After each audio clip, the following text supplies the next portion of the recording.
വേദിയിലും സദസ്സിലും ഇരിക്കുന്ന വിശിഷ്ട വ്യക്തികളെ, ഈ ഗംഭീരമായിട്ടുള്ള കലാമേള സംഘടിപ്പിച്ച പ്രിയപ്പെട്ട സംഘാടകരെ, അധ്യാപകരും അനധ്യാപകരുമായിട്ടുള്ള മറ്റ് പ്രിയപ്പെട്ടവരെ, ഇതിലെ വോളണ്ടിയേഴ്സ്, ഇതിൻ്റെ ഓരോ കമ്മിറ്റിയുടെയും അംഗങ്ങളെ, എൻ്റെ പ്രിയപ്പെട്ട അനിയന്മാരെ, അനിയത്തിമാരെ,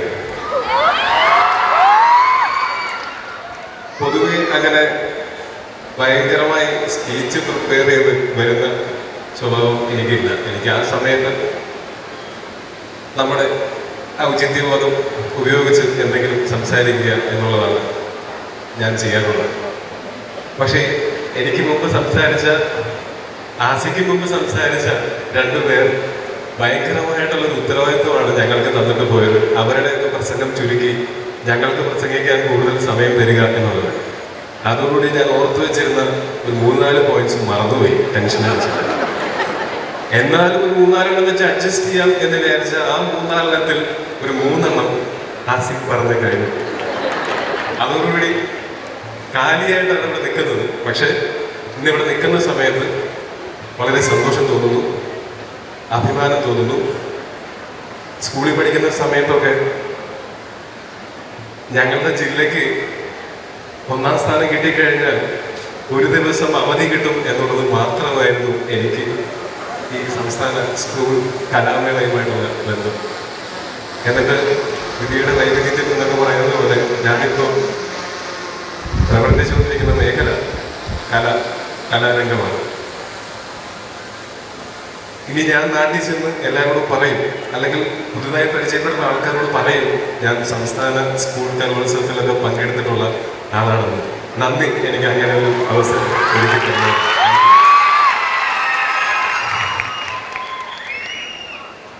പിന്നെ തീർച്ചയായിട്ടും ഇന്നിവിടെ നിൽക്കുമ്പോൾ ഏറ്റവും കൂടുതൽ സന്തോഷവും അതിന് മുകളിൽ പ്രതീക്ഷയുമാണ്. ഇത്രയും 15,000-ഓളം കലാകാരന്മാരും കലാകാരിമാരും ഭാവിയുടെ വാഗ്ദാനങ്ങളായിട്ട്, കലാരംഗത്തിൻ്റെ ഭാവിയുടെ വാഗ്ദാനങ്ങളായിട്ട് വളർന്നു വരുന്നത് കാണുന്നത് വളരെ അഭിമാനവും അതോടൊപ്പം വലിയ പ്രതീക്ഷയുമാണ്. നമ്മളുടെ സർഗാത്മകമായിട്ടുള്ള കഴിവുകളും സഹൃദയത്വവും എല്ലാം ഭാവിയിൽ സമാധാനത്തോടെയും സന്തോഷത്തോടെയും സ്നേഹത്തോടെയും ജീവിക്കാൻ നമ്മളുടെ ഏത് പ്രൊഫഷനിലാണെങ്കിലും, കല ഒരു പ്രൊഫഷണലായിട്ട് സ്വീകരിക്കാൻ പോവുകയാണെങ്കിലും അല്ലെങ്കിലും, നേരത്തെ ആസിഫ് പറഞ്ഞതുപോലെ ജീവിതകാലം മുഴുവൻ കലയെ കൈവിടാതെ നിർത്തുക. കല മനുഷ്യരെ തമ്മിൽ അടുപ്പിക്കും, സ്നേഹിപ്പിക്കും, എന്നും സന്തോഷം തരുന്ന, എന്നും കലയുടെ അൾട്ടിമേറ്റ് ആയിട്ടുള്ള ലക്ഷ്യം വിനോദമാണെങ്കിലും അതിലൂടെ ഉണ്ടാവുന്ന സൗഹൃദങ്ങളും, ഇപ്പം ഇന്ന് ഇവിടെ വന്നതിന് ശേഷം നിങ്ങൾക്ക് ഉണ്ടായിട്ടുള്ള എത്രയോ സൗഹൃദങ്ങൾ ഉണ്ടായിട്ടുണ്ടാവും. അതുപോലെ ഇനി തുടർന്നും സൗഹൃദങ്ങൾ ഉണ്ടാക്കാനും സമാധാനം ഉണ്ടാകാനും ആളുകളെ സ്നേഹിക്കാനും അടുപ്പിക്കാനും ഒക്കെ കലാകാരന്മാരും കലാകാരിമാരുമായിട്ട് തുടരുക. എല്ലാവിധ ആശംസകളും.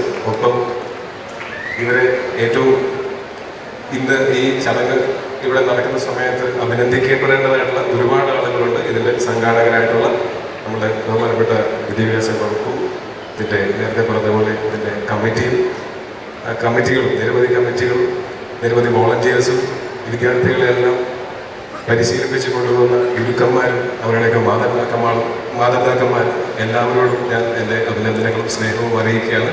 ഒപ്പം വിജയികളായിട്ടുള്ള ഒരുപാട് മത്സരങ്ങളുണ്ടായിരുന്നു. ആ മത്സരങ്ങളിലെല്ലാം വിജയികളായിട്ടുള്ള എല്ലാവരോടും ഞാൻ എൻ്റെ ഹൃദയം നിറഞ്ഞ അഭിനന്ദനം അറിയിക്കുകയാണ്. പക്ഷെ ഞാൻ അറിഞ്ഞിടത്തോളം ഒരു നൂലേഴ് വ്യത്യാസത്തിലാണ് പലരും പരാജയപ്പെട്ടിട്ടുള്ളത്. അതുകൊണ്ട് പരാജയപ്പെട്ടവർക്കും എൻ്റെ അഭിനന്ദനങ്ങൾ. പിന്നെ ഞാൻ 2-3 ദിവസം മുമ്പ് ഞാൻ ഒരു വീഡിയോ എൻ്റെ ശ്രദ്ധയിൽപ്പെട്ടിരുന്നു. അപ്പോൾ കഴിഞ്ഞ തവണ മമ്മൂക്ക വന്നപ്പോൾ മമ്മൂക്കയും അതുപോലത്തെ ഒരു വീഡിയോ കണ്ടതിന് ശേഷമാണ് എന്ത് വസ്ത്രം ധരിക്കണം എന്നുള്ളത് തീരുമാനിച്ചത്. ഞാൻ ആ വീഡിയോ കണ്ടപ്പോൾ എനിക്കതിൽ ഏറ്റവും സന്തോഷം തോന്നിയത്, ഞാൻ ഏത് വേഷത്തിൽ വന്നാലും കാണാൻ ഇഷ്ടമാണ് എന്ന് പറഞ്ഞു കേട്ടപ്പോൾ ഒരുപാട് സന്തോഷം തോന്നി. ഒരുപാട് നന്ദി, ഒരുപാട് സ്നേഹം. പക്ഷെ ആ കൂട്ടത്തിൽ കുറേ ആൾക്കാർ പറഞ്ഞു, കറുത്ത ഷർട്ടും വെളുത്ത മുണ്ടെടുത്ത് വന്നാൽ നല്ല രസമായിരിക്കുന്നുണ്ട്. ഭാഗ്യവശാൽ എൻ്റെ കയ്യിൽ ഏറ്റവും കൂടുതലുള്ളത് കറുത്ത ഷർട്ടുകളായതുകൊണ്ട് എനിക്കത് വളരെ എളുപ്പമായിരുന്നു. വേറെ കുറച്ച് പേര് പറഞ്ഞു മോഡേൺ ആയിട്ടുള്ള വേഷത്തിൽ വരുന്നതാണ് ഇഷ്ടമെന്ന്. അവരെന്നോട് ക്ഷമിക്കുക. അടുത്ത തവണ എനിക്ക് ഇങ്ങനെ ഒരു ചടങ്ങിന് ഒരു ഇൻവൈറ്റ് കിട്ടുകയാണെങ്കിൽ തീർച്ചയായിട്ടും അവർക്ക് വേണ്ടി ആ മോഡേൺ വസ്ത്രങ്ങൾ വരാൻ ശ്രമിക്കാം. എല്ലാവർക്കും പുതുവത്സരാശംസകൾ. ഈ വർഷത്തിലും ഇനി തുടർന്നുള്ള വർഷങ്ങളിലും എല്ലാവർക്കും സന്തോഷവും സമാധാനവും സന്നദ്ധതയും സംതൃപ്തിയും ജീവിതകാലം മുഴുവനുണ്ടാവട്ടെ എന്ന് ആശംസിക്കുന്നു. എല്ലാവരോടും സ്നേഹം, എല്ലാവരോടും നന്ദി.